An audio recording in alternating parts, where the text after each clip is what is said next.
परमात्मने नमः। ओम श्री परमात्मने नमः। ओम श्री परमात्मने नमः। वासुदेव सर्वम वासुदेव सर्वम वासुदेव सर्वम। जय श्री ओम जय आदि सनातन। जय श्री ओम जय आदि सनातन।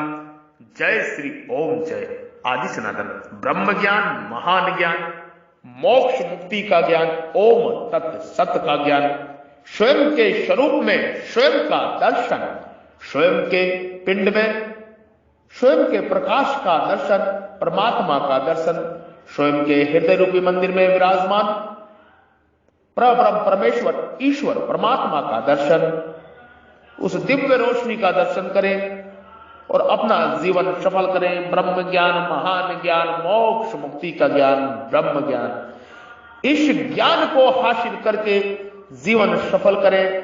कर्म बंधनों को काटते हुए आगे की यात्रा सफल करें। आपके हृदय रूपी मंदिर में विराजमान ब्रह्म परमेश्वर ईश्वर को, मैं परमात्मा को, सर्वेश्वर को, दीननाथ दीन बंधु को, कृपा निधान दया के सागर परमात्मा को, परम रोशनी परम ज्योति को मैं प्रणाम करता हूं, नमस्कार करता हूं। जो परमात्मा, जो दीन बंधु दीनानाथ आपके हृदय में विराजमान है, हृदय रूपी गुफा में विराजमान है, मैं उनको प्रणाम करता हूं, नमस्कार करता हूं। कृपा प्रणाम नमस्कार स्वीकार करें। साधु साधु, जय हो जय हो, नमो नमः नमो नमः नमो नमः। ब्रह्म ज्ञान, महान ज्ञान, मोक्ष मुक्ति का ज्ञान, ब्रह्म ज्ञान, स्वयं के स्वरूप में स्वयं का दर्शन, स्वयं के स्वरूप में स्वयं का दर्शन, ब्रह्म ज्ञान, महान ज्ञान। गाय गंगा ज्ञात्री, जल जंगल और जमीन इस धरा के मूल प्राण तत्व है। इनकी रक्षा, इनकी सुरक्षा प्रत्येक मनुष्य का, समस्त जगत का कर्तव्य ही नहीं, महान कर्तव्य है, महान कर्तव्य है, महान कर्तव्य है।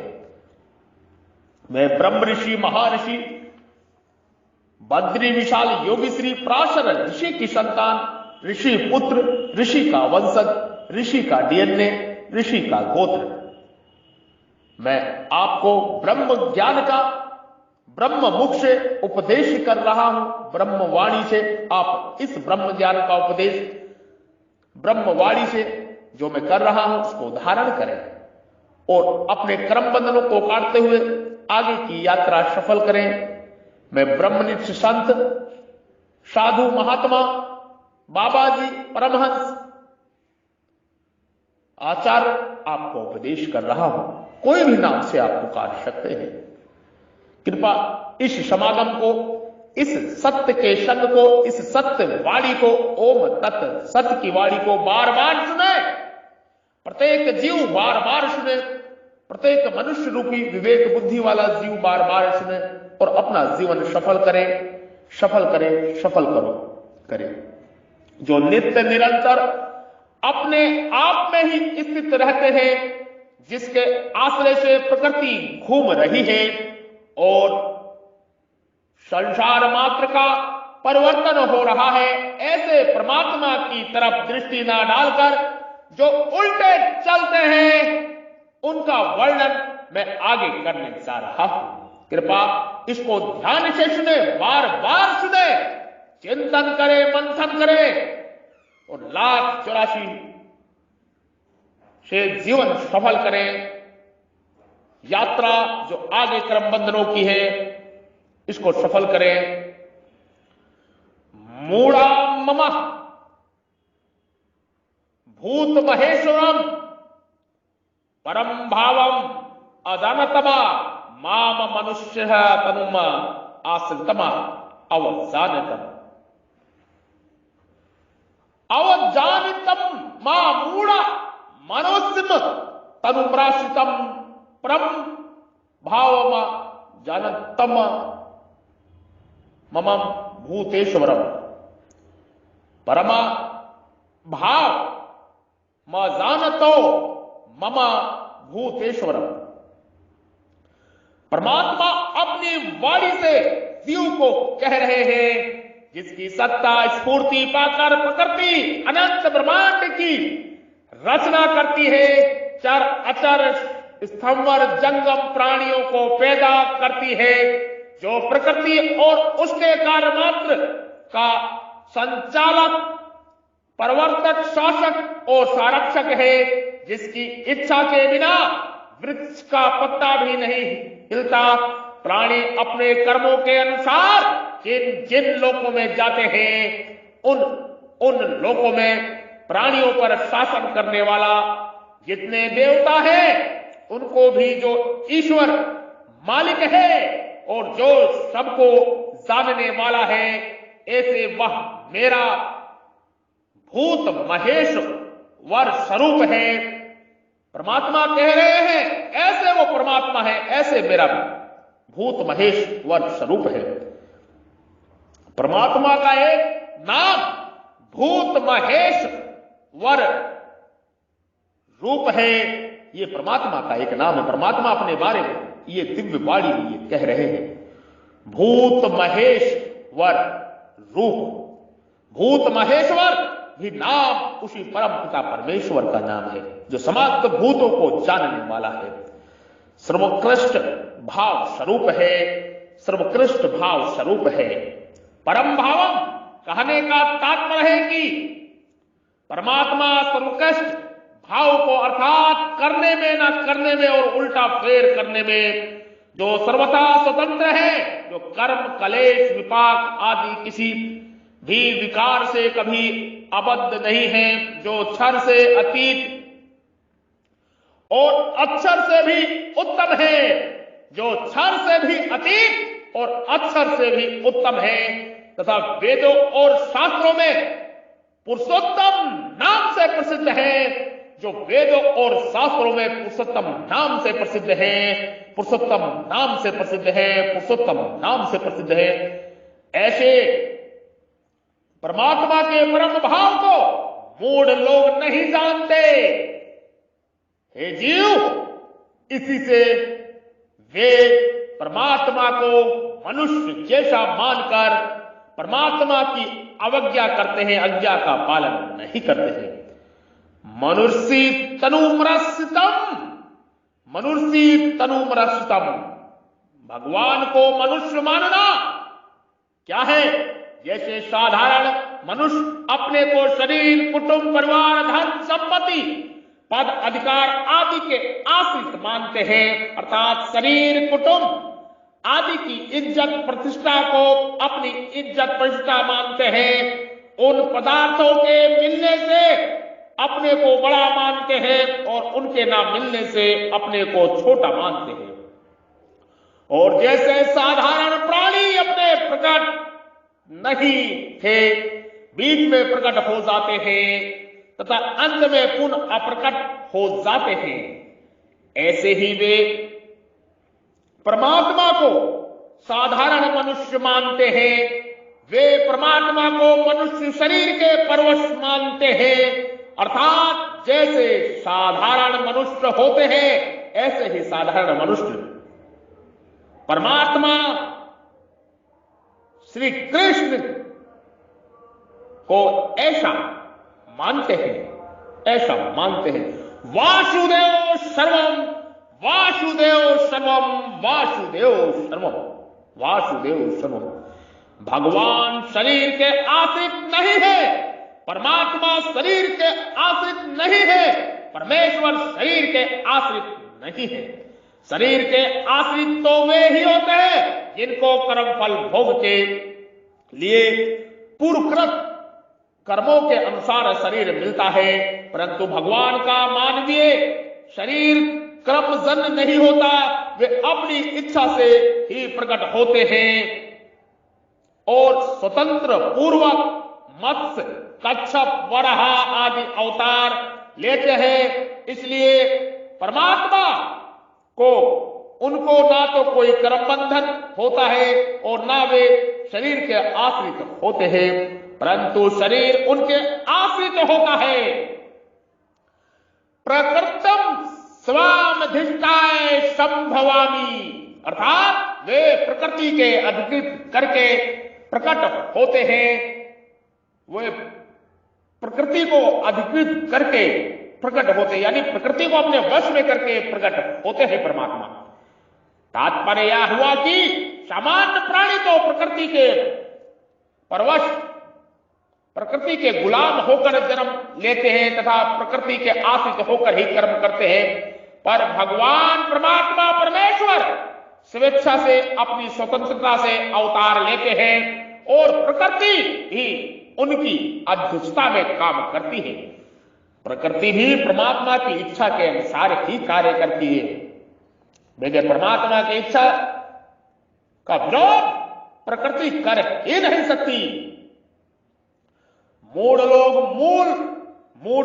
मूर्ख लोग परमात्मा को अवतार के तत्व को ना जानकर परमात्मा को मनुष्य शरीर आश्रित शरण मानते हैं, अर्थात उनको होना तो चाहिए मेरे शरण पर मानते हैं।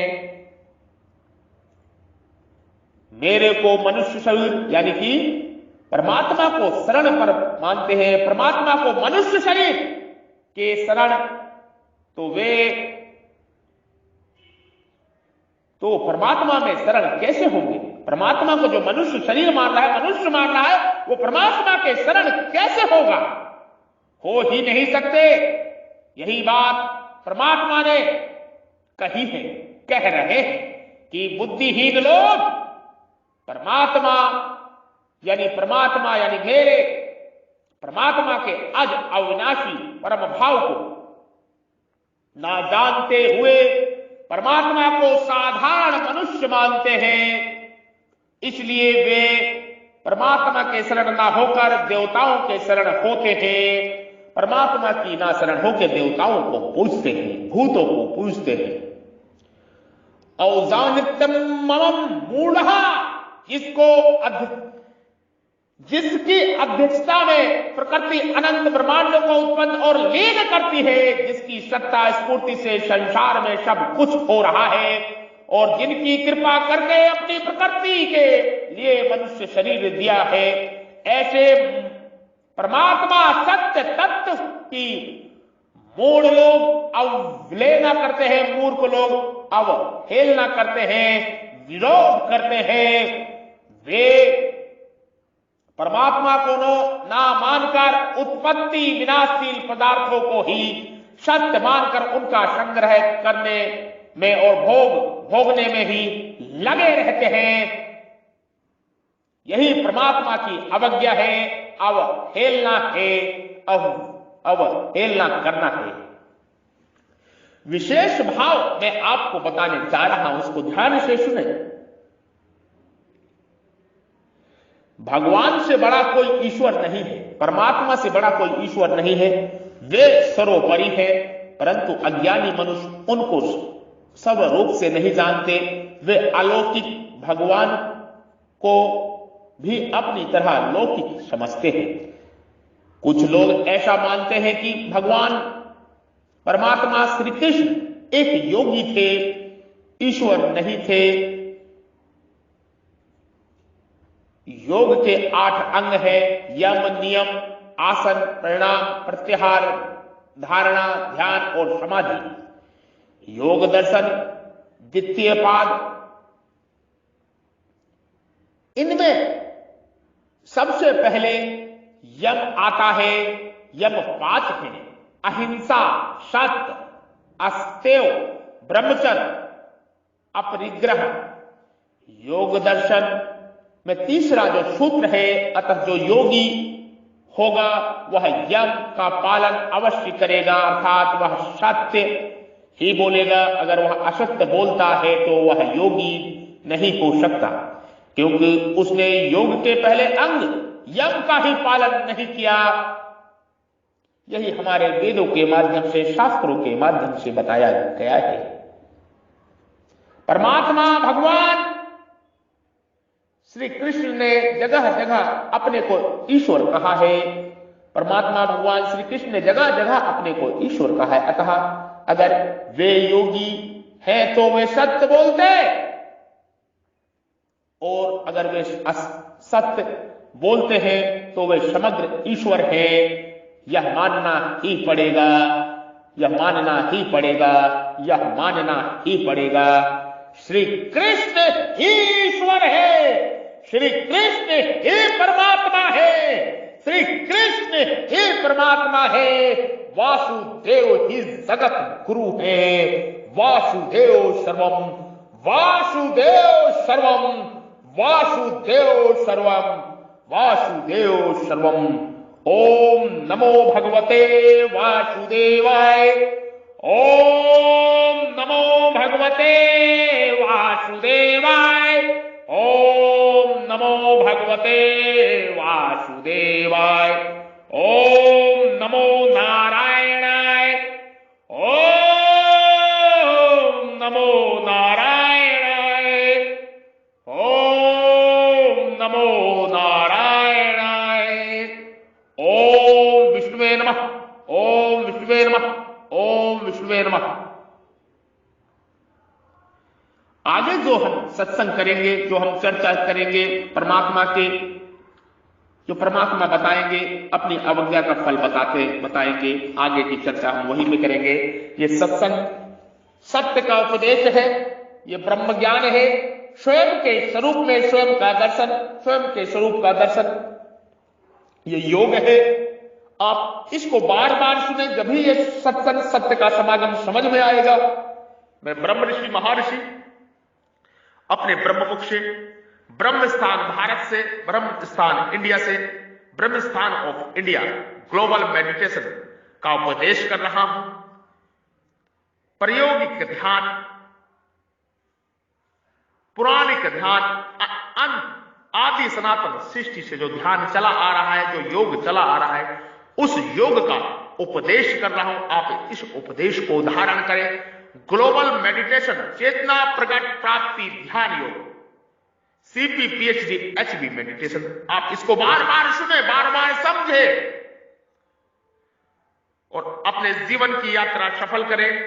कर्म बंधनों को काटते हुए यात्रा सफल करें, क्योंकि वासुदेव सर्वम है, वासुदेव सर्वम है, वासुदेव ही सर्वम है, वासुदेव ही सर्वम है, वासुदेव ही सर्वम है, वासुदेव ही सर्वम है, वासुदेव ही सर्वम है, वासुदेव ही सर्वम है, वासुदेव ही सर्वम है, वासुदेव ही सर्वम है। इसको जानना होगा, इसको मानना होगा। वासुदेव सर्वम, वासुदेव सर्वम, वासुदेव सर्वम। ये जानिए और मानिए। वासुदेव सर्वम है, वासुदेव सर्वम है, वासुदेव सर्वम है। ओम